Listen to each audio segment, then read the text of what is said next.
خانان خانان لویان لویان پیدا دي دوی له ازله جنتیان پیدا دي راځئ چې خوارو له جنت وګټو هغوی چې مور نه دوزخیان پیدا دي. یو ځل یې ډاکټر ناکامورا ننګرهار کې کارګرو ته ویلي وو که تاسې 8 ساعته د تنخوا لپاره کار کوئ 1 ساعت خپل هیواد لپاره خو کار وکړئ. راځئ چې موږ او تاسې 1 ساعت خپل هیواد لپاره کار وکړو. د پروان ولایت د سیاګرد ولسوالۍ ځوانانو او رضاکارانو په ځانګړي ډول د قمچاق، جوی دختر، ګردنه، رنګا او د نورو کلیو ځوانانو السلام علیکم ورحمت الله وبرکاتو. تاسې 18مه شمېره ولسوالۍ یاست چې تاسې باندې غږ کوم. دا د پروژو، مؤسسو او ډونرانو پورې تړلی کار نه دی. همدغه شان زه له خپلې ګرمې خېټې نه هم نه غږېږم، مګر دې ویډیو کې ډېری خبرې چې زه کوم هغه ما په خپله په رضاکاره ډول کړي دي او اوس یې هم کوم. ما د رضاکاره کار پایلې لیدلې دي او غواړم چې تاسې هم د رضاکاره ونډې سره خپل کلي او ولسوالۍ لپاره ډېر ګټور کارونه وکړئ. زه 1 یورو مرسته ستاسې ولسوالۍ لپاره درکوم. تاسې څومره مرستې ته چمتو یاست؟ هر کله چې مو رضاکاره کار پیل کړ نو هیله کوم چې ما ته خبر راکړئ چې دغه په نشت کې حساب پیسې تاسو ته واستوم. ښه پوښتنه، مونږ او تاسې ټولو یو وخت نه یو وخت خو به خپل د هیواد، ولایت، ولسوالۍ او کلي ته د خدمت کولو په اړه به فکر کړي وي که به مو نه وي کړي. په مونږ کې به ځینو دې برخه کې ځینې کارونه کړي وي او ځینو به نه وي کړي. ولې؟ علت او لامل څه دی؟ کیدای شي یو لامل ویره یا ډار وي، د ماتې یا ناکامۍ نه ویره، د خلکو د قضاوت نه ډار، او یا دا چې ځان درته بیچاره یا ناتوانه ښکاري. والا زه خو یې نشم کولی، خو تاسې یې کولی شئ. 100% کې ډاډه یم. کوم ځای کې په کومه کچه کار وکړئ؟ د کلي او ولسوالۍ په کچه. چیرته سره غونډې وکړئ؟ آنلاین، ځکه چې ستاسې د ولسوالۍ یا کلي خلک د نړۍ په ګوټ ګوټ کې ژوند کوي.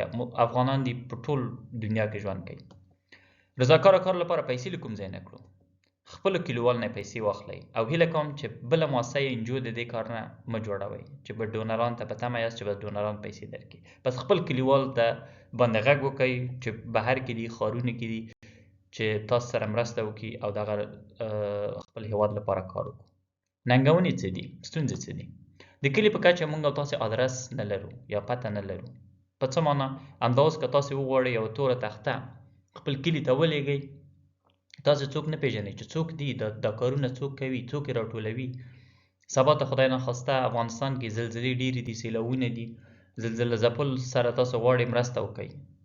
هر ولسوالۍ کې موږ ادرس نه لرو. یا د کابل نه خلک منډې وهي یا بل ولایت نه یو بل ولایت ته منډې وهي. اول ته چې ځي سمه همغږي نه وي. نو موږ او تاسې د ولسوالۍ په کچه باید ادرس ولرو، د کلي په کچه باید ادرس ولرو.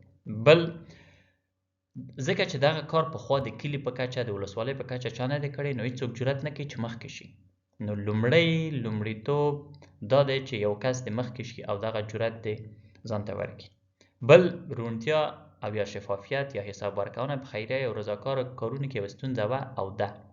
اکثره خلکو چې پیسې اخیستې دي حساب یې نه ده ورکړی. دا خدای ناخواسته په دې معنا نه دی چې دغه خلکو دغه پیسې کوم بل ځای کې به لګولې وي، خو حساب یې نه ده ورکړی، نو خلک مطمئن نه دي چې دا پیسې به چېرته تللې وي.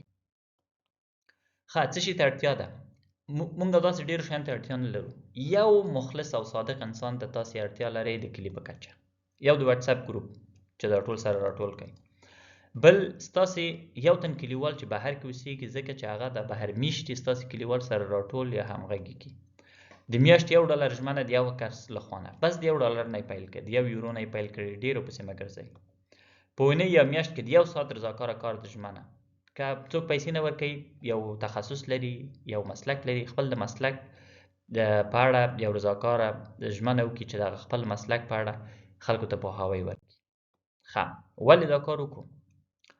شاعر وایي هغه زړه به له طوفانه په امان وي چې کښتۍ غوندې د خلکو باربردار شي. د الله جل جلاله د رضا لپاره، د دې لپاره چې د الله جل جلاله د نعمتونو شکر پر ځای کړو. که موږ او تاسې یو څه شی لرو، که موږ او تاسې یو کور لرو، 3 وخته ډوډۍ لرو او یو 15 روپۍ لرو، هغه 15 روپو نه 1 روپۍ یوه برخه یې وکړو د خپل کلي لپاره، د هغه ماشومانو لپاره چې د هغوی راتلونکی جوړ شي. او بل موږ او تاسې تل د هغه کارونو په اړه غږیږو چې د هغې په اړه موږ او تاسې هېڅ هم نشو کولی. غټو لویو کارونو په اړه، د سیاست په اړه، نورو شیانو په اړه چې هغې کې وس نه رسېږي چې هغه تغیرات راولو. خو دې کار کې زمونږ وس رسي نو دغه کار ولې ونکړو؟ نو کوم شی چې کولی شو هغه باید وکړو، ولې ونکړو؟ بله خبره، موږ د ډاکټر صاحب بشردوست او د حاجي صاحب سید احمد سیلاب د کارونو ستاینه کوو، ولې موږ تاسې خپله بشردوست او سیلاب نو شو د خپل کلي سیلاب او بشردوست جوړ شو؟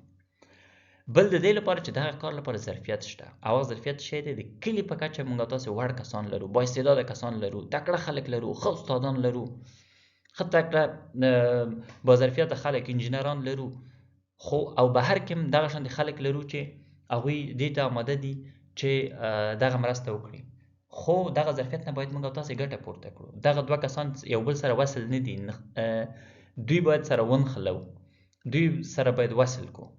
هغه کوم کس چې بهر کې دی او غواړي مرسته وکړي، او دغه کس چې دننه هیواد کې دی غواړي چې خپل دغه ظرفیت نه کار واخلي او خلکو ته یې خیر ورسیږي.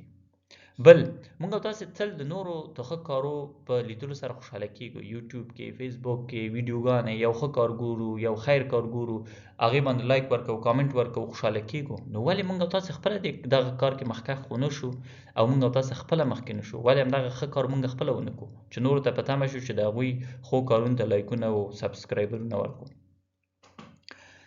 بل موږ او تاسې ډېرې کمې پانګونې سره ډېر څه لاسته راوړلی شو. $1 باندې، €1 باندې د یو ماشوم د یو میاشتې قرطاسیه کېږي. €1 موږ او تاسې به ډېر شی نه وي، خو هغوی ته ډېرې پیسې دي. او د دې لپاره چې یو ورځ موږ او تاسې خپل کلي ته که ځو، نو که یو کس زموږ مخ ته راشي او ووایي چې ستا له برکته ما دا لیک او لوست زده کړی دی، ستا له برکته زه یو 2 صنفه مخکې تللی یم، ستا له برکته ما ریاضي زده کړی دی، څونه خوند به وکړي. ښه، څنګه دا کار وکړو؟ د هر یو کس له خوا نه $1 د میاشتې ژمنه، دې پیسو سره تباشیر واخلئ او د کلي ښوونځي ته یې ولېږئ. البته دا د مثال په ډول دی، نور کارونه تاسو خپله کولی شئ، ډېر نور کارونه، ډېر لوی کارونه کولی شئ. او آیا پوهېدئ چې یوازې $50 سره د میاشتې تاسې کولی شئ خپله د استاد د معاش سره، د قرطاسیې سره، د یو کلي په کچه د 100 ماشومانو لپاره، لږ تر لږه د 100 ماشومانو لپاره تاسې څه برابر کړئ؟ د سواد د زده کړې صنف برابر کړئ.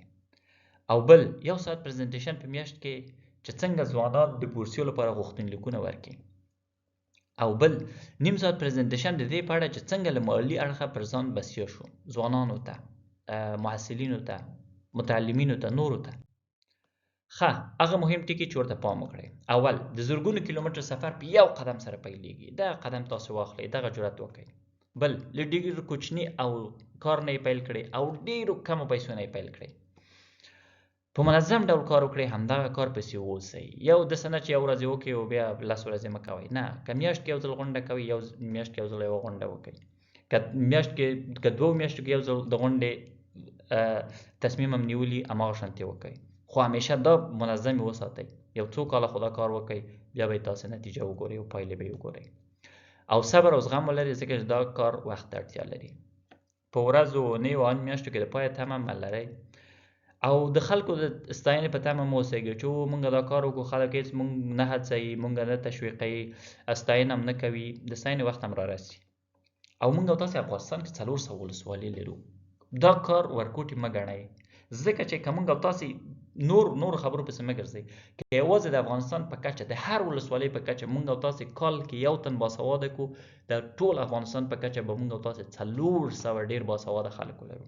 او که 10 تنه شي د هر ولسوالۍ په کچه، د افغانستان په کچه کېږي 400 تنه. دا ویډیو په هیڅ ډول سیاست او سیاسي مسایلو سره تړاو نه لري. دا یوازې د دې لپاره جوړ شوی چې افغانان رضاکاره کار لپاره وهڅوي. هیله کوم دغه ویډیو لایک او دغه چینل سبسکرایب کړئ، ترڅو دغه پیغام د دغه ولسوالۍ خلکو ته ورسیږي. ډیره مننه.